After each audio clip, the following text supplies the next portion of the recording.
जय श्री कृष्ण, जय श्री राधे। पथिक कहने लगा कि हे प्रेत, तुमने सारस के वचन किस प्रकार और क्या सुने थे, सो कृपा करके कहिए।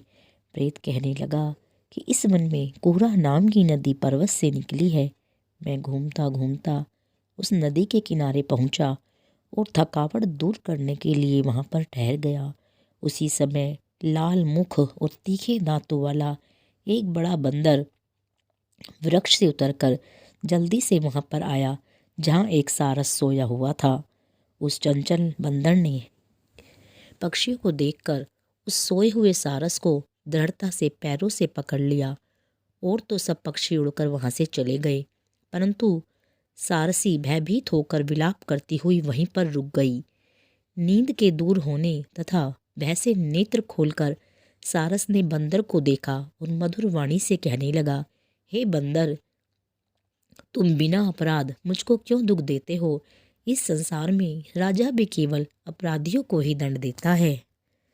तुम्हारे जैसे श्रेष्ठ प्राणी किसी को पीड़ा नहीं देते। हम अहिंसक और दूसरे के कर्मों को नहीं देखते। जल की काई खाने वाले, आकाश में उड़ने वाले, वन में रहने वाले, अपनी स्त्री से प्रेम करने वाले, दूसरों की स्त्री को त्यागने वाले, दूसरों की बुराई से दूर रहने वाले, चोरी न करने वाले, बुरों की संगति से वर्जित, किसी को कष्ट न देने वाले हैं। सो इस प्रकार मुझ निरपराधी को हे बंदर छोड़ दो।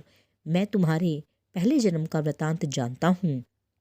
यह वचन सुनते ही बंदर उसको छोड़कर दूर बैठ गया और कहने लगा, तुम मेरे पूर्व जन्म का वृतांत कैसे जानते हो?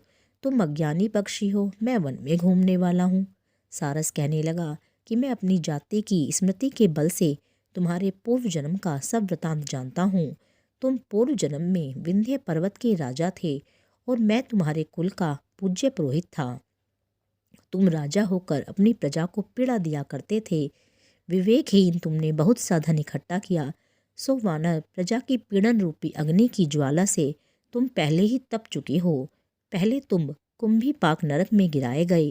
तुम्हारे शरीर को नरक में 3000 वर्ष बीत गए। फिर नरक से निकलकर बचे हुए पापों के कारण इस बंदर की योनि में आए हो और मुझको मारना चाहते हो। पूर्व जन्म में तुमने ब्राह्मण के बाग से लूटकर बलपूर्वक फल खाए थे। उसका यह भयंकर फल हुआ कि तुम वानर हुए और वनवासी हुए। प्राणी अवश्य ही अपने किए हुए कर्मों को भोगता है, इसको देवता भी नहीं हटा सकते। इस प्रकार मैं सारस का जन्म लेकर भी अज्ञान से मोहित नहीं हुआ। इतनी कथा सुनकर वानर कहने लगा, यदि ठीक ही जानते हो तो अपने बारे में बताओ, तुम पक्षी कैसे हुए? सारस कहने लगा कि मेरी दुर्गति का कारण भी सुनो। तुमने नर्मदा नदी के किनारे पर सूर्य ग्रहण के समय बहुत से ब्राह्मणों के निमित्त 100 ढेर अन्न के दान किए थे।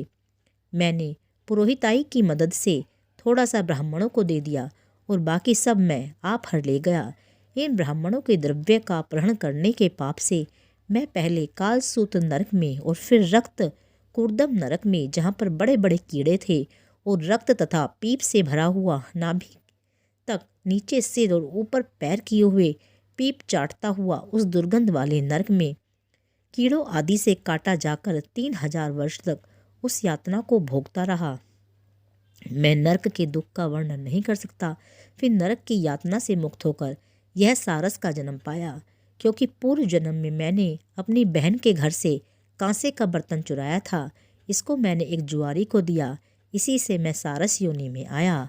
यह मेरी स्त्री पिछले जन्म में ब्राह्मणी थी, इसने भी कांसे की चोरी की थी, इसी से यह मेरी स्त्री और सारसी हुई। यह सब मैंने तुमसे कर्म फल कहा। अब भविष्य की बात भी सुनो।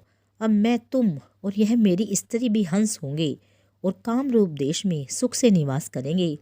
फिर इसके पश्चात गौर योनि में जाकर दुर्लभ मनुष्य योनि को प्राप्त करेंगे। इसमें मनुष्य पाप और पुण्य दोनों ही कर सकता है। इस प्रकार शिव की माया से यह सारा जगत मोह को प्राप्त होता है। न केवल हम ही, परंतु इस संसार के सभी जीव प्रवृत्ति मार्ग में फंसकर अच्छे और बुरे कर्म करते हैं और उनका फल भोगते हैं। इसीलिए सभी प्राणियों को धर्म का सेवन करना चाहिए। देवता, असुर, मनुष्य, व्याघ, कीड़े मकोड़े, सभी से कंटक रूपी मार्ग नहीं छूटता। केवल वेदांत जाने वाले योगी ही इस मार्ग से बच सकते हैं। इसी कारण बड़े बड़े महात्मा भी कर्म फल को टाल नहीं सकते। उपाय से तथा बुद्धि से कोई इसको बदल भी नहीं सकता। तुम पहले राजा थे, फिर नरक में आए, अब बंदर की योनि में वन में फिरते हो और फिर भी ऐसा ही जन्म पाओगे। ऐसा विचार कर आनंद पूर्वक और धैर्य धर कर विचरते हुए काल की प्रतीक्षा करो। तब वानर ने कहा कि पहले जन्म में मैं तुम्हारी पूजा करता था, अब तुम मुझको प्रणाम करते हो। तुम जाति के स्मरण से मेरे पूर्व जन्म के वृतांत को जानते हो। आनंद पूर्वक रहो, तुम्हारा कल्याण हो। तुम्हारे वचनों को सुनकर मैं मोह रहित होकर वन में विचरूंगा। प्रेत कहने लगा कि हे पथिक, मैंने नदी के तट पर बंदर और सारस का यह संवाद सुना, तब मुझको बोध हुआ और मेरे मोह तथा शोक का नाश हुआ। 26वां अध्याय समाप्त। जय श्री कृष्णा, जय श्री राधे।